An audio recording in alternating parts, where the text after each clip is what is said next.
Program Studi Pendidikan Bahasa Inggris Universitas Islam Negeri Araniri Banda Aceh menggelar acara Mega Iftar pada hari Rabu 27 Maret 2023 di Gedung Auditorium Ali Hazmi Universitas Islam Negeri Araniri Banda Aceh.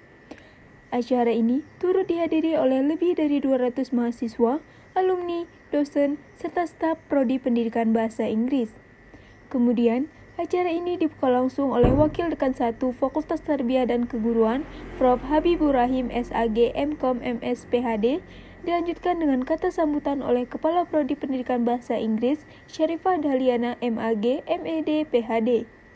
Acara ini merupakan acara tahunan bagi keluarga Prodi Bahasa Inggris, yang di dalamnya berisikan kegiatan buka puasa bersama, tausiah Ramadan, dan santunan kepada anak yatim. Athar Ramadan selaku Ketua Panitia berharap agar acara ini bisa menjadi ajang silaturahmi bagi seluruh sivitas Akademi Prodi Pendidikan Bahasa Inggris Universitas Islam Negeri Araniri Banda Aceh. Dari Auditorium Prof. Ali Hazmi, Universitas Islam Negeri Araniri Banda Aceh, Syarlita Iwana melaporkan.